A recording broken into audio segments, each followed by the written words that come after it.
All right, let's get into this. Henry Cavill, the man who's already hopped from The Witcher to Superman to Warhammer, is now rumored to be joining Star Wars. I mean, at this point, the guy's treating major franchises like Pokemon. He's got to catch them all. The latest buzz, he's eyeing a role in Simon Kinberg's upcoming Star Wars trilogy, the one they're branding as episodes 10, 11, and 12.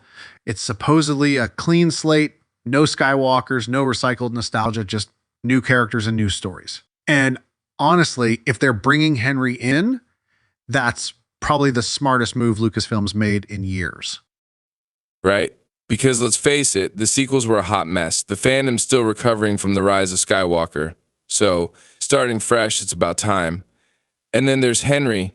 The dude's been dropping Star Wars hints for years. And remember how he named his dog Cal, and then posted a video of his dog playing Star Wars music in the background.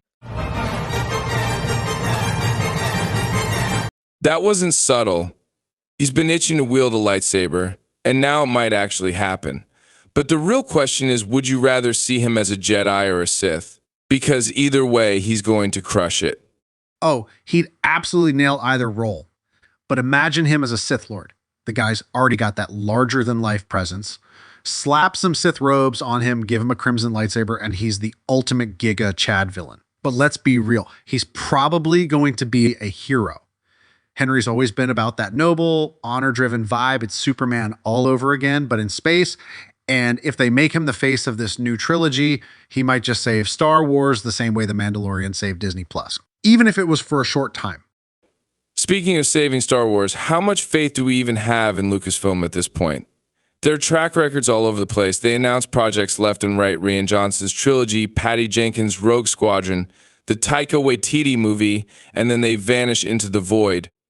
This trilogy might actually happen because they've got Simon Kinberg involved, but let's not forget the scripts aren't even written yet. At this rate, we'll be lucky if it drops before 2030. And while Lucasfilm's out here fumbling the bag, Henry Cavill's book's solid. Between Warhammer, his Marvel return, and now possibly Star Wars, the guy's got the next decade mapped out. And don't forget why he left The Witcher. He's not just some pretty face. He's a hardcore nerd who actually cares about the material. When The Witcher writers started throwing lore out the window, Henry was like, yeah, I'm out. Now he's pouring all that passion into Warhammer and hopefully Star Wars. Imagine what he could bring to the table if they actually give him creative input.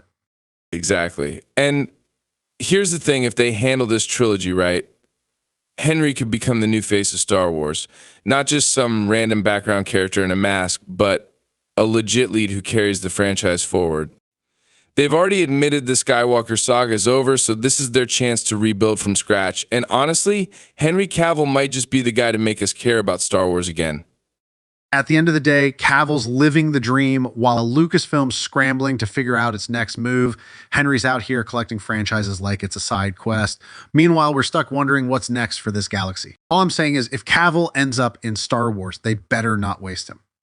Give us a role worthy of his talent because let's be real, this franchise could use a hero right about now. Here's what really seals the deal for me. Henry Cavill isn't just some big-name actor. They need him because Star Wars desperately needs someone who actually cares. The guy's a certified lore junkie. He's the type to show up on set already knowing the difference between a kyber crystal and coaxium. That kind of energy. It's contagious, and it's exactly what Star Wars has been missing. For years, we've had these directors and writers who see the franchise as a stepping stone for their careers instead of treating it like the cultural phenomenon it is. Henry doesn't just play in a universe, he immerses himself in it. So if they're smart, they'll not only cast him, they'll listen to him.